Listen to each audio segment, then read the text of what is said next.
नमस्कार दर्शकों, बहुत बहुत स्वागत है आप सभी का हमारे कार्यक्रम हम आप और कानून में। साथियों, कहा भी जाता है ना कि जब महिलाओं की बात होती है तो यही कहा जाता है कि यदि एक महिला शिक्षित है तो न सिर्फ वो अकेली शिक्षित है बल्कि उसका परिवार भी न सिर्फ शिक्षित हो जाता है बल्कि सुसंस्कृत हो जाता है, संस्कारों से परिपूर्ण हो जाता है और इस तरह से धीरे धीरे पूरा समाज भी सुसंस्कृत हो जाता है, सुशिक्षित हो जाता है। और महिलाओं की यदि हम बात करते हैं तो बहुत अच्छी बातें भी हैं और कहीं कहीं ऐसी बातें भी आती हैं जहाँ वो पीड़िता के रूप में भी जानी जाती हैं। और आज हम आप और कानून में हम महिलाओं से जुड़े ऐसे ही विषयों पर चर्चा करने जा रहे हैं। आज का हमारा विषय है हमर अंगना स्कीम, कार्यस्थल पर महिलाओं के शोषण के विरुद्ध विशाखा गाइडलाइन की जानकारी और धारा 125 दंड प्रक्रिया संहिता के अंतर्गत भरण पोषण का अधिकार। और दर्शकों, इस विषय से जुड़े सवाल आप हमसे पूछ सकते हैं हमारे टोल फ्री नंबर पर। हमारा टोल फ्री नंबर है 1800-233-9418। नंबर एक बार फिर सुन लें, 1800-233-9418। और इस विषय से जुड़े सवालों के जवाब देने के लिए और कानून की अधिक जानकारी हमें प्रदान करने के लिए हमारे साथ जुड़ चुकी हैं सुश्री रुचि मिश्रा, व्यवहार न्यायाधीश, जिला न्यायालय दुर्ग। नमस्कार मैडम, बहुत बहुत स्वागत है हमारे स्टूडियो में आपका। और आज का हमारा टॉपिक भी ऐसा ही है और महिला सशक्तिकरण का आपसे अच्छा उदाहरण और क्या हो सकता है हमारे लिए। हम बहुत गौरवान्वित हैं कि आप हमारे साथ स्टूडियो में हैं। जैसे हमारा विषय है हमर अंगना स्कीम, सबसे पहला सवाल मैं आपसे यही करना चाहती हूँ कि हमर अंगना स्कीम क्या है? हमर अंगना स्कीम डोमेस्टिक वायलेंस, जिसको कहते हैं घरेलू हिंसा से निवारण एवं प्रिवेंशन के लिए बेसिकली बनाया गया है।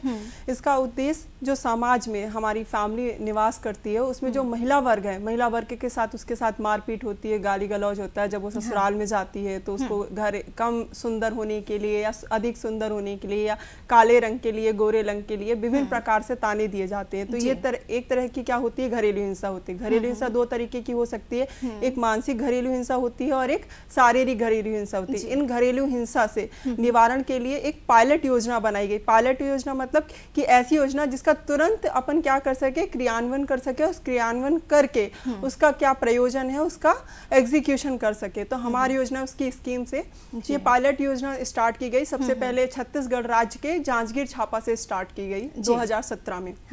बाद में वर्ष 2019 में इस पे एक एक्ट बनाया गया और इस एक्ट के तहत विभिन्न हम लोगों को क्या निर्देश दिए गए और एग्जीक्यूशन दिया गया।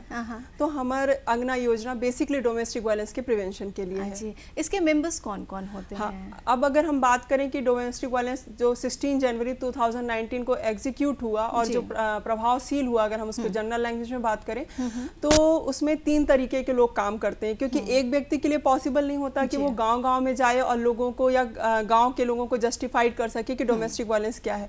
तो उसके लिए जो हमारा state legal service authority Chhattisgarh की और डिस्ट्रिक्ट लीगल सर्विस अथॉरिटी जिसको कहते हैं जिला विधिक सेवा प्राधिकरण है, वो जो काम करता है उसने क्या किया कि हर गांव में जाके उसने एक कमेटी का गठन किया। सबसे पहले उस कमेटी में होता है एक पैरालीगल वॉलंटियर जो बेसिकली डालसा के लिए काम करता है, जिसको कहते हैं डिस्ट्रिक्ट लीगल सर्विस अथॉरिटी, जिला विधिक सेवा प्राधिकरण।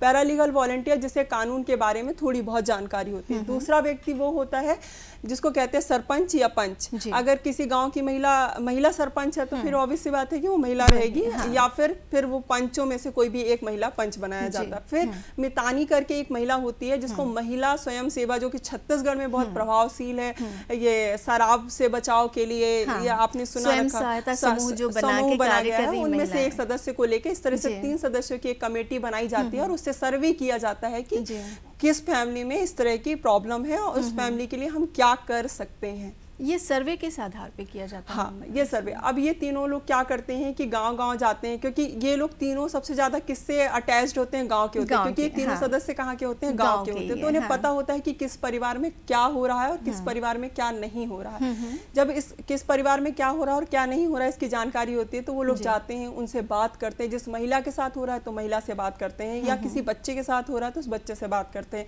फिर उसके परिवार से बात करते हैं। जैसे बेसिकली अगर हम छत्तीसगढ़ की बात करें करें या जनरल लेवल पे बात करें तो यदि आपका पति शराबी है या नशे से युक्त है या फिर दहेज प्रताड़ना होती है या सुंदरता या कुरूपता के संबंध में आपको इन 4 मुख्य रूप से आपको क्या दिया जाता है, ताने दिया जाता है और आपको मानसिक रूप से परेशान किया जाता है। तो सबसे पहले वो लोग क्या करते हैं, जाके आपसे बात करते हैं, आपके परिवार से बात करते हैं। इसके लिए 4-5 तरीके के स्पेशलिस्ट, जैसे साइकोलॉजी, कई बार ऐसा होता है कि मानसिक प्रभाव ऐसा होता है, लोग आपको ताने कस कस के, या आपकी बहू सुंदर नहीं है, या आपकी बहू कम दहेज लाई, या मेरी बहू दहेज कम लाई, मेरी बहू ज्यादा दहेज लाई, आपकी बहू कम दहेज लाई, ये सब जो ये कंपैरेटिविटी होती है दो लोगों के बीच में, इन सब में एक साइकोलॉजिस्ट का जो बहुत बड़ा रोल होता है। तो साइकोलॉजिस्ट, मेडिकल में जो एक्सपर्ट होते हैं उनको बुलाया जाता है, जो सोशियोलॉजिस्ट होते हैं उनको बुलाया जाता है। इस तरह से 3-4 तरीके के लोगों को बुलाया जाता है और उनकी काउंसलिंग कराई जाती है किस तरह से इसको प्रिवेंट किया जा सकता है।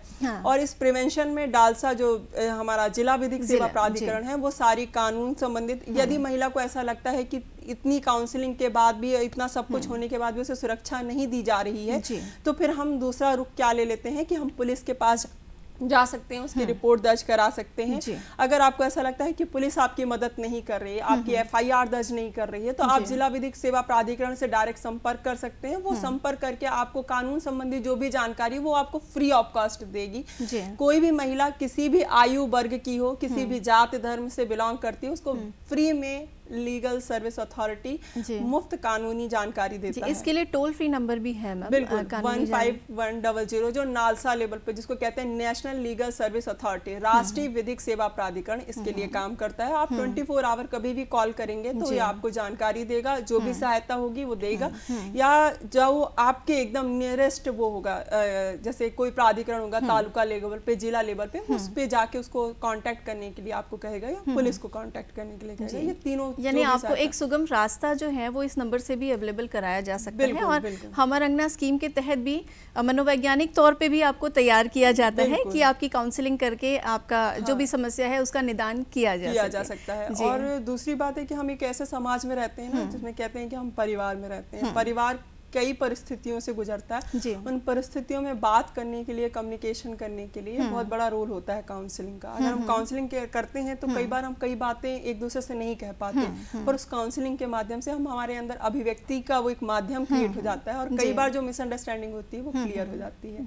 तो डोमेस्टिक वायलेंस का एक रास्ता हमारी तरफ से रुक जाता है। जी मैम, बहुत अच्छी बात आपने हमें बताई, हमारे दर्शकों को निश्चित रूप से इसका लाभ मिलेगा। आपसे ये भी जानना चाहती हूँ कि हमर अंगना स्कीम जो है वो सिर्फ ग्रामीण क्षेत्रों के लिए है कि शहरी महिलाएं भी? नहीं, बिल्कुल ऐसा नहीं कहेंगे कि ग्रामीण क्षेत्रों के लिए है या शहरी क्षेत्रों के लिए है, दोनों क्षेत्रों के लिए है। पर बेसिकली इसका क्या होता है कि अगर हम इंडिया की बात करें तो सबसे ज्यादा जो पॉपुलेशन अभी भी हमारी रहती है वो कहाँ रहती है? विलेजेस में रहती है, इसको कहते हैं गाँव में रहती है। तो हमारा उद्देश्य क्या होना चाहिए कि ग्रास रूट लेवल पे कानून की जानकारी पहुंच सके। तो उस ग्रास रूट लेवल पर क्या होता है कि जब हम एक बाहर रहते हैं, एक अच्छे पढ़े सोसाइटी में रहते हैं, तो हमें पता होने लगता है। लेकिन हम एक ग्रामीण इलाके में रहते हैं तो हम समाज की टेंशन लेते हैं, मार खाते रहते हैं, फिर भी नहीं बोलते हैं, या घर से बाहर निकलने की ही आपको छूट नहीं है। तो ऐसे में हमर अंगना स्कीम जो है वो आपके लिए बहुत ज्यादा फायदेमंद है। बिल्कुल, क्योंकि हम ऐसे लोगों से बात करते हैं जो हमसे परे नहीं होता और वही रहता है जहाँ हम रहते हैं। क्या बात कही आपने जी, कम्युनिकेशन गैप नहीं होता। हाँ, ये तो हमने बात की जो महिलाएं घर के अंदर हैं। मैम, बहुत सी महिलाएं हैं जो बाहर निकल रही हैं, यानी ऑफिस में काम कर रही हैं, सरकारी क्षेत्रों में है, निजी में है, प्राइवेट, सेमी गवर्नमेंट, जितने भी हैं। तो यहाँ भी महिलाओं के लिए विशाखा गाइडलाइंस की हम बात करते हैं। तो आपसे ये जानना चाहेंगे कि विशाखा गाइडलाइंस की ज़रूरत क्यों पड़ी, ये क्या है और कैसे काम करती है? देखिए, क्या होता है कि हम ये कहते हैं कि हम राइट टू इक्वालिटी की बात करते हैं, कहते हैं समानता का अधिकार है। हम एक ऐसे समाज में रहते हैं जहां पुरुष और महिलाएं दोनों को काम करने का अधिकार हमने संविधान जब हमारा संविधान बना 1950 में, तो हमने ये कहा कि हमारे यहाँ में महिला और पुरुष दोनों को काम करने का अधिकार है। लेकिन हम ये नहीं भूलते हैं कि हम एक पैट्रियार्कल सोसाइटी से आते हैं, जिसको कहते हैं पुरुष प्रधान देश से निवास करते हैं। ऐसे में अगर महिला अगर बाहर जाके काम करती है तो कई लोगों की मानसिकता वक्त के साथ चेंज नहीं होती है। तो जब हमारी महिलाएं काम करने के लिए आगे आई और लोगों ने काम करना स्टार्ट किया, या कहें महिलाओं ने काम करना स्टार्ट किया, तो सबसे पहला प्रश्न ये हुआ कि 6 बजे के बाद आएंगी वो घर। जी। बिल्कुल। हम ऑर्गेनाइज क्षेत्र में काम करते हैं या नॉन ऑर्गेनाइज क्षेत्र में कहते हैं संगठित क्षेत्रों में काम करना। और अगर संगठित क्षेत्रों में अगर हम काम करते हैं तो उन क्षेत्रों में काम करने के लिए समय की पाबंदी नहीं होती है। कई बार हमें 7 बजे आना पड़ता है, कई बार हमें 8 बजे आना पड़ता है, और कई बार हमें 8 बजे रात को ऑफिस जाना पड़ता है। ये दोनों चीजें हो सकती हैं हमारे साथ। ऐसे में हमारी सुरक्षा का ध्यान कौन रखेगा? हमारा परिवार तो रहेगा नहीं हमारे साथ, तो कौन रखेगा? ये जिम्मेदारी किस पे सौंपी जाए?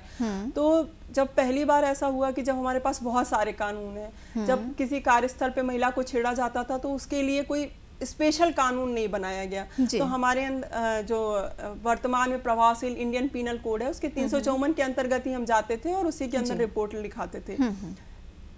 लेकिन राजस्थान एक ऐसी जगह है जहां असंगठित क्षेत्र, जिसको कहते हैं नॉन ऑर्गेनाइज क्षेत्र में महिलाएं काम करती थी, वहां उनके साथ गलत होता था। जब गलत होता था तो वहां पे उनके प्रोटेक्शन के लिए या बातें सुनने के लिए कोई नहीं रहता था।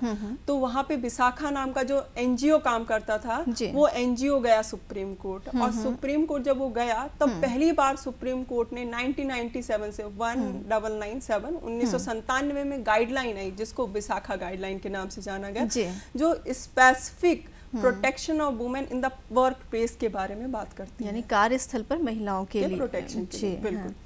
ये बहुत अच्छी बात आपने बताई। तो कार्यस्थल पर ये विशाखा जो कमेटी है ये किस तरह का काम करती है और इस कमेटी में कौन कौन मेंबर्स हो सकते हैं? ठीक है, अगर हम विशाखा कमेटी की बात करें तो विशाखा गाइडलाइन में सुप्रीम कोर्ट ने बहुत सारे निर्देश दिए। ऐसा कहा कि जो कंपनी है या जिस क्षेत्र में हम काम कर रहे हैं, जैसे अगर एक जनरल बात करें तो अगर कोई व्यक्ति कंपनी में काम कर रहा है या कोई गवर्नमेंट ऑफिस में काम कर रहा है या नॉन ऑर्गेनाइज क्षेत्र में काम कर रहा है, ऑर्गेनाइज और नॉन ऑर्गेनाइज, अगर कोई कंपनी में काम कर रहा है तो कंपनी में जो एम्प्लॉयर है, जो हमें नौकरी दे रहा है, मतलब कंपनी का जो ऑनर है, वो इस बात की ड्यूटी है उस पर ये इम्पोज कर दी गई कि वो जाएगा और महिलाओं की सुरक्षा के संबंध में जो भी एक प्रॉपर हेल्पलाइन होगी, जो भी एक कमेटी गठित करेगी, उस कमेटी को हर तरीके से हर विभाग में विशाखा कमेटी के नाम से जानते हैं हम। उस कमेटी में जो सीनियर मोस्ट महिला होती है वो उसकी चेयरमैन होती है। बाकी जो जितने भी पार्टिसिपेंट्स उसमें रहते हैं, जैसे हमारे यहाँ 3 लेवल पे चतुर्थ ग्रेड कर्मचारी है, द्वितीय ग्रेड कर्मचारी है, उन कर्मचारियों के एक एक व्यक्ति को जो सीनियर मोस्ट होता है उसको रखते हैं। अगर किसी महिला के साथ कोई व्यक्ति या कोई पर्सन या कोई भी व्यक्ति उसके साथ, अगर हम विशाखा गाइडलाइन को बात करें तो वो sexual harassment in the work place पे बात करता है। मतलब जो हम सेक्सुअल हरासमेंट को बोलेंगे कि लैंगिक या यौगिक संबंधित जो भी हमारे साथ उत्पीड़न हो, तो उसमें कैसी बातें हो सकती हैं कि यदि कोई आपको हाव भाव से ऐसा व्यक्त कर रहा है कि आपको छेड़ रहा है, आपसे सेक्स की डिमांड कर रहा है, या फिर ऐसी डिमांड कर रहा है जो आपकी मॉडेस्टी, मतलब आपकी एक डिग्निटी को क्या कर रहा है, अफेक्ट कर रहा है। तो क्या होता है जब हम कहीं काम करते हैं तो एक बार हमारे मन में ये भी रहता है कि हम जॉब कर रहे हैं तो हमारी जॉब प्रभावित नहीं हो। इसलिए जो विशाखा कमेटी बनाई गई वो इंटरनल लेवल पे ये बनाई गई कि महिला अगर कहीं और नहीं जा सके तो कम से कम जिस डिपार्टमेंट में काम कर रही है, जिन लोगों के साथ काम कर रही है, उन लोगों को तो जाके बताए। तो ये विशाखा कमेटी में बेसिकली 3 से 5 लोग रहते हैं, हर डिपार्टमेंट वाइज रहता है। बेसिकली 3 लोगों का तो ये कहा गया है कि 3 लोग होने ही चाहिए, बाकी 5 लोग भी हो सकते हैं, और एज पर जो अपने अपने बायलॉज होते हैं हर विभाग के, उस बायलॉज के अकॉर्डिंग अपने अमेंडमेंट होते हैं। अब ये कमेटी काम कैसे करती है, जैसे आपने कोई शिकायत की, आप एक रिटर्न में शिकायत कर सकते हैं, मौखिक भी शिकायत कर सकते हैं। कोई शिकायत करने का कोई वे डिसाइड नहीं किया गया है, निर्धारित प्रारूप नहीं है कि आपको ऐसे आप एक सिंपल कागज में भी लिख के शिकायत कर सकते हैं। आप शिकायत करेंगे, सामने वाले से बुलाया जाएगा, उसका रिप्लाई मंगाया जाएगा, जो एक प्रॉपर लेके कि प्रिलिमिनरी इंक्वायरी जो कर सकता है वो डिपार्टमेंट, वो आपके जितने भी गवाह होंगे, आपके विटनेस होंगे, उनको बुलाया जाएगा। किसी और के साथ किया है तो उसको बुलाया जाएगा, उनके सारे जस्टिफिकेशन लेंगे, और जो उस डिपार्टमेंट के अकॉर्डिंग जो उसके बायलॉज हैं उसके अकॉर्डिंग उसको पनिशमेंट दी जाएगी। यानी प्राथमिक तौर पर एक रिपोर्ट तैयार की जाएगी और उसके आधार पे फिर फर्दर जाएगा। क्योंकि कई बार ऐसा होता है कि हर चीज के, हमने कहा ना कि प्लस पॉइंट होता है, एक माइनस पॉइंट होता है, तो कई बार ऐसा होता है कि कोई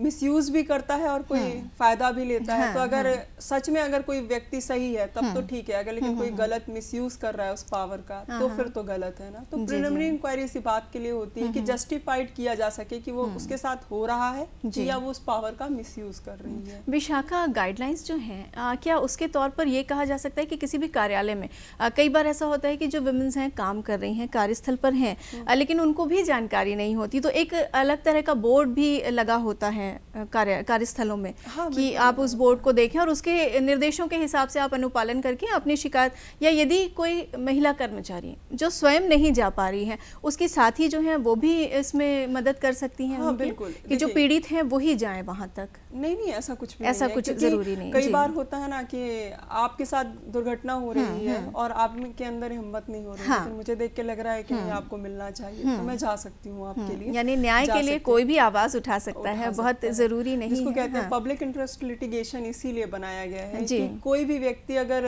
किसी भी घटना से प्रभावित है और वो खुद नहीं जा रहा है, तो कोई भी व्यक्ति जो उसके परिप्रेक्ष्य में काम करना चाहता है वो लिखा सकता है, उसकी रिपोर्ट कर सकता है, उसकी जानकारी दे सकता है, इवन FIR लिखा सकता है। अगर किसी महिला के साथ रेप हुआ है, एक जनरल लैंग्वेज में बात करें, किसी महिला के साथ सेक्सुअल ऑफेंस हुआ है या कोई उसे परेशान कर रहा है और वो महिला नहीं जा रही है, उसका परिवार का कोई सदस्य उसका साथ नहीं दे रहा है और उसकी सहेली उसका साथ देना चाहती है, तो वो भी जाके पुलिस में सूचना दे सकती है, या जिस कमेटी की आप बात कर रहे हैं, विशाखा कमेटी की, उस कमेटी में भी जाके शिकायत कर सकती है। बहुत अच्छी बात आपने हमें बताई और वास्तव में ये दायित्व भी बनता है कि आप इस तरह की घटनाओं को उजागर करें और इससे ही कानूनी न्याय लोगों तक पहुंच सके।